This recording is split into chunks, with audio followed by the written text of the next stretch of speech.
Sam റൈമിയുടെ പുതിയ പടം send help അതിപ്പോൾ ഡിജിറ്റലി അവൈലബിൾ ആയിട്ടുണ്ട്. ഞാൻ തിയേറ്ററിൽ മിസ്സായ ഒരു പടമാണ്. തിയേറ്ററിൽ കാണുമെന്നൊക്കെ ഒരുപാട് വിചാരിച്ചതാണ്. കുറേ കാരണങ്ങളുണ്ട്. ഈവൻ ഞാൻ കോയമ്പത്തൂർ പോകാനിരുന്ന സമയത്തടക്കം അവിടെ വിളിച്ചു ചോദിച്ചപ്പോൾ അവിടെ ആളില്ല. 10 പേര് തികച്ചില്ല. അപ്പോൾ ഷോ ഇടില്ല എന്ന് പറഞ്ഞു. പിന്നെ അതുവരെ പോയിട്ട് ഇതാവണ്ടെന്ന് പറഞ്ഞിട്ട് തിരിച്ചു വന്നതാണ്. സോ ഈ പടം 3Dയിലൊക്കെ ആയിരുന്നു ഇറങ്ങിയിട്ടുണ്ടായിരുന്നു. ഒരുപക്ഷെ 3Dയിൽ തിയേറ്ററിക്കലി കണ്ട കുറച്ചും കൂടി ഇതിൻ്റെ ഇമ്പാക്റ്റ് കൂടുമായിരുന്നു. ഈ പടം നല്ല രസമുണ്ട്. ആൻഡ് സാം റൈമി പടങ്ങൾ നമുക്കറിയാലോ, മൂപ്പരെല്ലാം ഒരു വെറൈറ്റി സാധനങ്ങളാണ് പിടിക്കുക. ഇത് മൂപ്പരൊരു ഒരു ഒരു ഹൊറർ കോമഡി അല്ലെങ്കിൽ ഒരു സർവൈവൽ ത്രില്ലർ എന്ന രീതിയിൽ വേണമെങ്കിൽ നമുക്ക് പറയാം. ഒരു ബ്ലാക്ക് കോമഡി ഒക്കെ അങ്ങനെ എല്ലാ ജോണറും കൂടി വരുന്നൊരു സാധനമാണ്. സംഭവമൊന്നുമില്ല, ഒരു വലിയ കമ്പനിയിൽ ഒരു സിഇഒയും അതിൽ വർക്ക് ചെയ്യുന്നൊരു ചെറിയ സ്റ്റാഫും ഇവർ തമ്മിൽ കമ്പനി തൊട്ടേ കുറേ വിഷയങ്ങളുണ്ട്. സോ അങ്ങനെയുള്ള രണ്ടുപേരും ഒരു പ്ലെയിൻ ക്രാഷ് കാരണം ഒരു ഐലൻഡിൽ ഒറ്റപ്പെടുകയാണ്.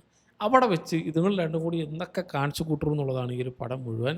സോ ഇവർ തമ്മിലുള്ള പേഴ്സണൽ ഇഷ്യൂസ് എന്താണെന്നുള്ളത് സിനിമയുടെ ഒരു തുടക്കത്തിൽ തന്നെ കാണിക്കുക. ഫസ്റ്റ് ആക്ടിൻ്റെ ഒരു ഇനീഷ്യൽ ഭാഗത്ത് തന്നെ അവിടെ നിന്ന് അങ്ങോട്ട് ഇവരുടെ ഈ ഒരു കോൺഫ്ലിക്റ്റ് എന്താണെന്ന് കാണിച്ചിട്ടാണ് ഡയറക്റ്റായിട്ട് ഇതിലേക്ക് പോകുന്നത്. അല്ലാണ്ട് വെറുതെ സ്ട്രേഞ്ചേഴ്സ് ആയിട്ടുള്ള കുറച്ച് പേരല്ല. സോ അങ്ങനെയുള്ള രണ്ട് ക്യാരക്ടേഴ്സ് ഇവിടെ വന്ന് പെട്ട് പിന്നെ അവർ നടത്തുന്ന കാര്യങ്ങളാണ്.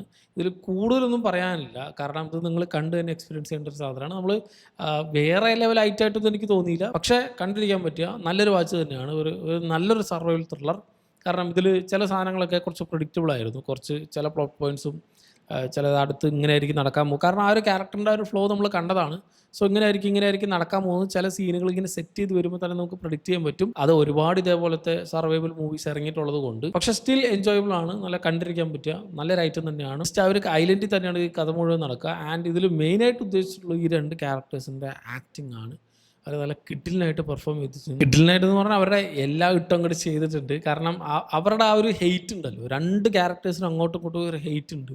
അതിപ്പോൾ ഈ പറയാതെ തന്നെ പറയുന്ന കുറേ ഹെയ്റ്റ് ഉണ്ടാവും. ഇപ്പോൾ ഈ മുഖത്തെ എക്സ്പ്രഷനിൽ കൂടെ തന്നെ നമുക്ക് ചില സമയത്ത് മനസ്സിലാവും. അപ്പോൾ അങ്ങനെയുള്ള കുറേ കാര്യങ്ങൾ സിനിമ ചർച്ച ചെയ്ത് പോകുന്നുണ്ട്. സോ അവരുടെ ആ ഒരു പെർഫോമൻസ് ഒന്നുകൊണ്ട് മാത്രം ഷോൾഡർ ചെയ്ത് നിൽക്കുന്നൊരു പടമാണെന്ന് പറയാം. കാരണം ടെക്നിക്കലി ഇതിൽ കാണിക്കുന്നതിലുപരി ഇവരുടെ ആ ഒരു ആക്ടിങ് സ്കില്ല് വെച്ചിട്ടാണ് കുറേ സാധനങ്ങൾ ഇവർ നടന്നിട്ടുള്ളത്. പക്ഷേ ഒരിക്കലും നമുക്ക് ബോറടിക്കുക ലാഗടിക്കൊന്നുമില്ലാതെ നല്ല എൻജോയബിളായിട്ട് കണ്ടിരിക്കാൻ പറ്റുന്ന നല്ലൊരു സർവൈവൽ ത്രില്ലർ മൂവിയാണ്. കണ്ടുവെക്കുക.